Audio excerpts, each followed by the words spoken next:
जिंदगी जख्मों से भरी है, वक्त को मरहम बनाना सीख लो। हारना तो है एक दिन मौत से, फिलहाल अपनों के साथ जिंदगी जीना सीख लो। नमस्कार दोस्तों, आज के वीडियो में डिस्कस करेंगे हम 30 मार्च के सभी महत्वपूर्ण करंट अफेयर पे।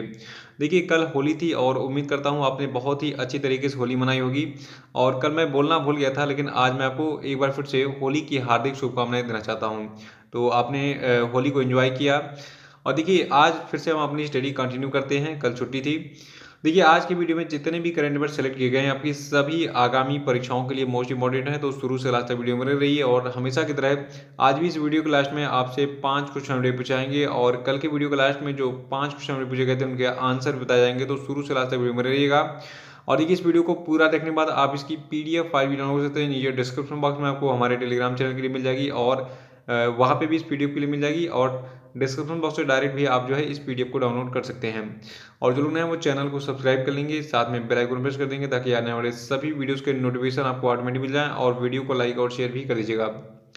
देखिए, आज के करंट अफेयर का पहला प्रश्न है कि हाल ही में भारत के जल शक्ति मंत्री गजेंद्र सिंह शेखावत ने जल जीवन मिशन के तहत कितने राज्यों के लिए प्रदर्शन प्रोत्साहन निधि के रूप में 465 करोड़ रुपए मंजूर किए।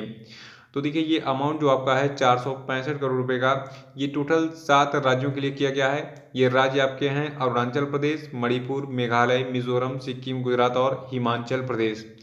देखिए, यहाँ पे एक जो आपका ये जल जीवन मिशन आ रहा है नाम, ठीक है। तो देखिए, इस मिशन को शुरू किया गया था 15 मार्च 2019 को। और जल जीवन मिशन का टारगेट क्या है, ये एग्जाम में बहुत बार पूछा चुका है, स्पेशली पीसीएस वगैरह में पूछा आता है। देखिए, जो आपका जल जीवन मिशन है, इसका लक्ष्य है 2024 तक भारत के सभी ग्रामीण घरों में नल का जल कनेक्शन प्रदान करना। और देखिए, अभी हाल ही में एक एग्जाम में ये पूछा गया था कि जो आपका जल जीवन मिशन है केंद्र सरकार का, इसके तहत किस वर्ष तक लक्ष्य रखा गया है भारत के सभी ग्रामीण घरों में जल का कनेक्शन देने के लिए। तो ये लक्ष्य वर्ष आपका है 2024। तो इस प्रश्न को घुमा के 3 से 4 फॉर्मेट में आपसे पूछा सकता है, इसको ऐसे ही याद रखिएगा। दूसरा प्रश्न कि माउंट मेरापी ज्वालामुखी जो कि हाल ही में चर्चा में था, ये किस देश में स्थित है। तो देखिए, माउंट मेरापी ज्वालामुखी जो है ये आपका इंडोनेशिया में स्थित है। और हाल ही में इंडोनेशिया के माउंट मेरापी ज्वालामुखी में 27 मार्च 2021 को फिर से विस्फोट हो गया। इसके बाद बड़ी मात्रा में लावा और धूल का जो है गुबार उत्पन्न हुआ था। और आपको बता दूं, कुल 2968 मीटर ऊंचा जो आपका ये सक्रिय ज्वालामुखी है, जिसका नाम क्या है, माउंट मेरापी, ठीक है। ये प्राचीन शहर याग्याकार्टा में स्थित है। और आपको बता दूं, ये घनी आबादी वाले द्वीप पर स्थित है। वहाँ पे जो है जान माल का खतरा भी हो सकता था, लेकिन इस बार जब इसमें विस्फोट हुआ तो इसमें कोई भी मतलब जान माल का खतरा नहीं गया। देखिए, लास्ट टाइम जो आपका माउंट मेरापी है, इसमें जो है विस्फोट हुआ था 2010 में, ठीक है, जिसमें 347 लोग मारे भी गए थे, लेकिन इस बार कोई मारा नहीं गया। तो अभी हाल ही में क्या चर्चा में था, माउंट मेरापी ज्वालामुखी कहाँ पे स्थित है, ये इंडोनेशिया में। और इंडोनेशिया में ये कहाँ पे स्थित है, इंडोनेशिया के प्राचीन शहर याग्याकार्टा में, ठीक है। इसको याद रखिएगा। और देखिए, इंडोनेशिया की बात करें तो यहाँ के प्रेसिडेंट कौन है, जोको विडोडो।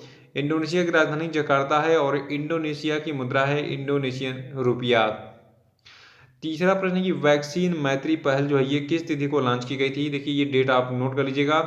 वैक्सीन मैत्री पहल को 20 जनवरी 2021 को लॉन्च किया गया था। और ये पहल है क्या चीज़, देखिए, इस पहल के तहत जो हमारे जो पड़ोसी देश हैं, द्वीपीय देश खास कर से, ठीक है, तो वहाँ पर हमने वैक्सीन वगैरह भेजी हैं। देखिए, अब तक भारत ने इस पहल के अंतर्गत भूटान जो आपका है, ठीक है, भूटान को कुल 1,50,000 खुराक, मालदीव को जो है कुल 1 लाख खुराक, बांग्लादेश को 2 मिलियन खुराक, नेपाल को 1 मिलियन खुराक, म्यांमार को 5 मिलियन खुराक, सेशल्स को 50,000 खुराक, और मॉरिशस को कुल 1 लाख कोरोना की वैक्सीन की खुराक जो है प्रदान की है। और भारत ने वैक्सीन मैत्री पहल के तहत सबसे पहले जो आपका वैक्सीन है इसका टीका किसको दिया था, भूटान को दिया था। उसके बाद फिर मालदीव को दिया था, ठीक है। ये भी एग्जाम में पूछा जाएगा।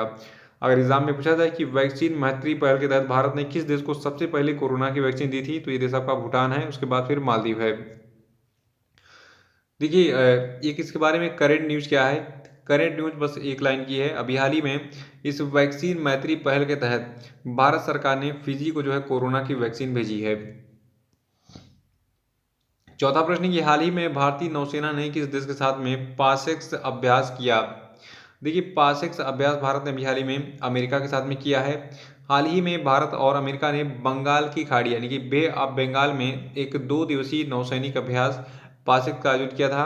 देखिए भारतीय नौसेना ने अपने युद्धपोत शिवालिक को और लंबी दूरी के समुद्री गश्ती विमान P-81 को पासिक अभ्यास में तैनात किया था, जबकि अमेरिकी नौसेना की ओर से USS थियोडोर रूजवेल्ट और कैरियर स्ट्राइक ग्रुप ने जो है इसमें भाग लिया था। पांचवा प्रश्न है कि भारत के अलावा गर्भपात अवकाश कानून को पारित करने वाला दुनिया का दूसरा देश कौन सा बन गया है। तो देखिए भारत के अलावा न्यूजीलैंड जो है इसने भी हाल ही में एक गर्भपात अवकाश कानून को पारित किया है अपने संसद में। देखिए हाल ही में न्यूजीलैंड की संसद ने माताओं को गर्भपात या फिर जन्म के बाद भुगतान सहित छुट्टी।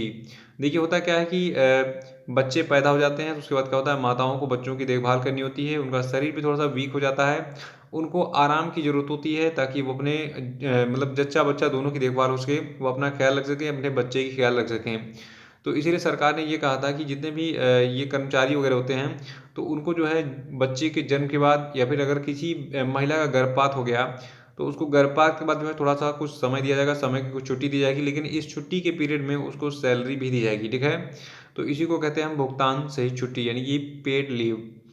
देखिए अभी हाल ही में न्यूजीलैंड ने जो ये काम किया है, कौन सा काम, गर्भपात अवकाश कानून को पारित किया है। तो इसी के साथ ये भारत के बाद इस कानून को पारित करने वाला दुनिया का दूसरा देश बन गया है। और न्यूजीलैंड की, देखिए न्यूजीलैंड में बहुत ज़्यादा गर्भपात होता है, न्यूजीलैंड की 4 में से एक महिला ने गर्भपात का अनुभव किया है, ये एक रिपोर्ट में भी हाल ही में पब्लिश हुआ था। और छठवां प्रश्न है कि कौन सा देश संयुक्त राष्ट्र शांति सैनिकों के लिए कोविड-19 टीके की लगभग 2 लाख खुराकें उपहार में देगा। तो देखिए भारत ने अनाउंसमेंट किया है कि भारत सरकार जो है ये संयुक्त राष्ट्र सैनिकों को क्या देगी, 2 लाख खुराकें देगी कोविड-19 वैक्सीन का। और इसी के साथ देखिए दुनिया भर में 12 शांति अभियानों में सेवारत जो सभी आपके 85,782 संयुक्त राष्ट्र सैनिक है, ठीक है, इनको कोविड-19 वैक्सीन का टीका जो है इसका दोहरा खुराक मिल पाएगा, यानी कि डबल डोज मिल पाएगा। सातवां प्रश्न की कौन सी संस्था वार्षिक विश्वव्यापी रिपोर्ट यानी कि वर्ल्ड इकोनॉमिक आउटलुक जारी करती है। देखिए ये प्रश्न एग्जाम में पूछा जा चुका है बहुत बार कि जो आपका वार्षिक विश्वव्यापी रिपोर्ट है यानी कि वर्ल्ड इकोनॉमिक आउटलुक है, इसको कौन जारी करता है। तो इसको जारी करता है अंतर्राष्ट्रीय मुद्रा कोष यानी कि इंटरनेशनल मॉनेटरी फंड। देखिए इस वर्ष ये रिपोर्ट 6 अप्रैल को जारी की जाएगी, यानी कि अप्रैल महीने में 6 तारीख को जारी होगी वो वार्षिक विश्वव्यापी रिपोर्ट। और जब ये जारी हो जाएगी तो मैं आपको बहुत ही डिटेल में सारी चीज़ें बता दूंगा। अभी हम बात कर लेते हैं इंटरनेशनल मॉनेटरी फंड की, जो ये वार्षिक विश्वव्यापी रिपोर्ट जारी करता है। देखिए वर्तमान में इंटरनेशनल मॉनेटरी फंड के मैनेजिंग डायरेक्टर हैं क्रिस्टलिना जॉर्जीवा, मुख्यालय वाशिंगटन DC यूएसए में है, चीफ इकोनॉमिस्ट गीता गोपीनाथन है इस समय इसकी, और इसकी पेरेंट ऑर्गेनाइजेशन है संयुक्त राष्ट्र, यानी कि संयुक्त राष्ट्र का ये ब्रांच है और इसकी स्थापना 1944 में की गई थी। आठवां प्रश्न की एवर गिवन क्या है, जो कि हाल ही में खबरों में देखा गया था। देखिए एवर गिवन जो है ये एक कार्गो शिप है। यहाँ पे आपको एक नहर दिख रही है, नहर के बीच में एक कार्गो शिप फंसा हुआ दिख रहा है, यही कार्गो शिप कौन सा आपका है, एवर गिवन। और इसको हम थोड़ा सा डिटेल में देखते हैं मैप में। देखिए ये आपका कार्गो शिप है, ये पतली नहर में फंस गया था और इसके कारण अगल बगल जितने आने वाले छोटे मोटे जहाज हैं ये फंस गए थे, रास्ता ही ब्लॉक हो गया था। देखिए एग्जाम में एक प्रश्न पूछा गया है स्वेज नहर के बारे में, ठीक है, ये उसी स्वेज नहर की हम बात कर रहे हैं। तो जो आपका स्वेज नहर यानी कि स्वेज कैनाल है, देखिए ये आपका अफ्रीका महाद्वीप है, इधर आपका एशिया दिख रहा है, ये आपका इंडिया का मैप है। ठीक है, तो इंडिया से अगर हमें माल की ढुलाई करनी है तो हम सीधे सीधे क्या होता है, पहले ये आपका जो ये वाला रास्ता है इसको केप ऑफ गुड होप कहा था साउथ अफ्रीका हो गया, पहले हम यहाँ से ऐसे माल पहुँचाते थे तो दूरी काफ़ी अधिक थी पहले, लेकिन बाद में जब स्वेज नहर का निर्माण हुआ तो हम सीधे ऐसे अपना माल यहाँ से ट्रांसफ़र करके ऐसे होकर सीधे यूरोप वगैरह में जो है अपना माल सप्लाई कर देते थे। तो ये स्वेज नहर लगभग 1800 शताब्दी के आसपास बनाया गया था। ठीक है, तो अभी उस पर फोकस नहीं करेंगे, अभी हमको ये जानना है कि स्वेज नहर जो है ये किन दो महासागरों को जोड़ती है। तो देखिए स्वेज नहर जो है आपका भूमध्य सागर और लाल सागर के बीच में है, ठीक है, यानी कि इन दोनों को ये कनेक्ट करती है। तो भूमध्य सागर और लाल सागर को जो है ये कनेक्ट कर रही है यहाँ से कुछ इस प्रकार से, इसको याद रखिएगा। और ये प्रश्न एग्जाम में पूछा भी गया है। देखिए एक विशाल कार्गो शिप जो आपका है MV एवर गिवन, हाल ही में ये स्वेज नहर मिस्र में फंस गया था, क्योंकि ये नहर जो आपकी है मतलब ये नहर में अटक गया था, इसी वजह से यहाँ से सैकड़ों दूसरे मालवाहक जहाज फंस गए थे। और आपको बता दूं MV एवर गिवन जो है ये एशिया और यूरोप के बीच में माल ले जा रहा था, जैसा कि मैंने बताया एशिया से माल सप्लाई करते हैं इस नहर के माध्यम से। हमें आसानी होती है, दूरी कम हो जाती है इस नहर के माध्यम से गुजरने पर। देखिए सुएज नहर एक संकीर्ण मानव निर्मित नहर है जो कि सीनाई प्रायद्वीप से महाद्वीपीय अफ्रीका को विभाजित करता है और किन महासागरों के बीच में है, भूमध्य सागर और लाल सागर के बीच में। नवा प्रश्न कि मार्च 2021 में प्रधानमंत्री मोदी किस देश की यात्रा पर थे? तो देखिए मार्च 2021 में प्रधानमंत्री मोदी जो है ये बांग्लादेश की यात्रा पर थे और इस यात्रा के दौरान भारत और बांग्लादेश ने आपदा प्रबंधन, व्यापार, एनसीसी, आईसीटी के क्षेत्र में 5 मेमोरेंडम ऑफ अंडरस्टैंडिंग पर हस्ताक्षर किए और प्रधानमंत्री नरेंद्र मोदी की 2 दिवसीय आधिकारिक यात्रा के समापन के दिन खेल सुविधाओं की स्थापना के लिए भी समझौते पर हस्ताक्षर किए गए। देखिए बांग्लादेश की बात करें तो बांग्लादेश की कैपिटल क्या है? ढाका है। करेंसी है बांग्लादेशी टका। पॉपुलेशन है 16.3 करोड़ और प्रधानमंत्री यहाँ की हैं शेख हसीना। बांग्लादेश के प्रेसिडेंट हैं अब्दुल हामिद। तो बांग्लादेश के बारे में डिटेल्स याद रखिएगा, लेकिन याद रखना है कि मार्च 2021 में प्रधानमंत्री मोदी जो है ये बांग्लादेश की यात्रा पर गए थे और इनकी यात्रा के दौरान 5 समझौते ज्ञापनों पर हस्ताक्षर किए गए हैं। किन किन क्षेत्रों में? आपदा प्रबंधन यानी कि डिजास्टर मैनेजमेंट, व्यापार, एनसीसी, आईसीटी के क्षेत्र में, ठीक है। और इसके साथ में इन्होंने जो है खेल सुविधाओं की स्थापना के लिए भी जो है बांग्लादेश के साथ एक समझौता किया था। 10वां प्रश्न कि उत्तर प्रदेश के मुख्यमंत्री योगी आदित्यनाथ ने किस शहर में शहीद अशफाक उल्ला खान जूलॉजिकल पार्क का उद्घाटन किया? देखिए ये न्यूज़ काफ़ी चर्चा में थी। देखिए उत्तर प्रदेश का एक जिला है गोरखपुर। गोरखपुर से मैं भी हूँ, तो मैंने तो लाइव देखा इसको। तो उत्तर प्रदेश के मुख्यमंत्री योगी आदित्यनाथ ने हाल ही में उत्तर प्रदेश के गोरखपुर जिले में शहीद अशफाक उल्ला खान जूलॉजिकल पार्क का उद्घाटन किया था। देखिए इस चिड़ियाघर का निर्माण 2011 में स्टार्ट हुआ था। 2011 में जो है सुश्री मायावती जी का शासन था, बसपा के शासन में स्टार्ट हुआ, सपा वाले बनवा नहीं पाए, फिर भाजपा वाले शासन में ये कंप्लीट हुआ, ठीक है। तो 11 में ये बनना स्टार्ट हुआ था, लेकिन अब ये प्रोजेक्ट 2017 में जब योगी जी की सरकार बनी तो ये तेजी आई इसमें और अब जाके इसको जो है 2021 में कंप्लीट कर लिया गया है। इसका उद्घाटन भी हो चुका है। इसका नाम शहीद अशफाक उल्ला खान क्यों रखा गया? देखिए इस चिड़ियाघर का नाम जो है रखा गया है एक महान स्वतंत्रता संग्राम सेनानी शहीद अशफाक उल्ला खान के नाम पर, ठीक है। और अशफाक उल्ला खान के बारे में बता दूं आपको, ये भारत के महान स्वतंत्रता सेनानी थे। इनका जन्म 22 अक्टूबर 1900 को ब्रिटिश भारत के संयुक्त प्रांत यानी यूनाइटेड प्रोविंस के शाहजहांपुर में हुआ था। तो अभी भी यूपी में शाहजहांपुर आपका शहर स्थित है। बहुत सारे लोग वहां से होंगे भी। कितने लोग शाहजहांपुर से हैं भाई, बताओ जरा सा। तो ये थे आपके आज के सभी महत्वपूर्ण करंट अफेयर और अब हम बात करेंगे आज के सभी क्वेश्चन अपडे पे। देखिए आज के क्वेश्चन अपडे का पहला प्रश्न है कि द रतबोन फोलियो पुरस्कार 2021 जो है ये किसने जीता है? इसका आंसर बताइए। और दूसरा कि हर साल किस तिथि को अर्थ आवर के रूप में मनाया गया, बताइए।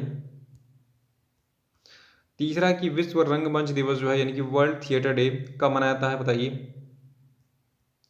चौथा कि भारतीय खाद्य निगम यानी कि फूड कारपोरेशन ऑफ इंडिया के नए अध्यक्ष और प्रबंध निदेशक कौन बने हैं, नाम बताइए इनका। पांचवा कि महिंद्रा एंड महिंद्रा के नए प्रबंध निदेशक और सीईओ कौन बने, बताइए। और अब हम बात करेंगे कल के जितने भी क्वेश्चन अपडेट पूछे गए थे उनके सही उत्तर क्या क्या है। देखिए क्वेश्चन का पहला प्रश्न था कि खेलो इंडिया यूथ गेम्स 2021 में किसे प्रतिस्पर्धी खेल के रूप में शामिल किया गया है? तो देखिए इस गेम का नाम है योगासन। और दूसरा था कि अंतर्राष्ट्रीय बौद्धिक संपदा सूचकांक में भारत कौन से स्थान पर है? तो देखिए भारत इसमें 40वें स्थान पर है। और तीसरा था कि हाल ही में किसे भारतीय खाद्य निगम यानी कि फूड कारपोरेशन ऑफ इंडिया के अध्यक्ष और प्रबंध निदेशक के पद पर अपॉइंट किया गया है? तो देखिए इनका नाम है अतीश चंद्र। और चौथा था कि हाल ही में भारतीय तटरक्षक जहाज को किस भारतीय तटरक्षक जहाज को भारतीय तटरक्षक बल में शामिल किया गया है? तो इसका नाम है ICGS वज्र। और पांचवा था कि वर्ष 2020 के लिए प्रतिष्ठित महाराष्ट्र भूषण पुरस्कार से किसे सम्मानित किया गया? तो इनका नाम है आशा भोसले जो कि गायक यानी कि गायिका हैं यानी कि सिंगर हैं। तो इसी के साथ ये वीडियो समाप्त होता है। वीडियो कैसा लगा कमेंट बॉक्स में जरूर बताइए और इसको तुरंत लाइक करके इसको शेयर कर दीजिएगा। जो लोग नए वो चैनल को सब्सक्राइब कर लेंगे। तो इसी के साथ बहुत बहुत धन्यवाद। Thank you and have a nice day.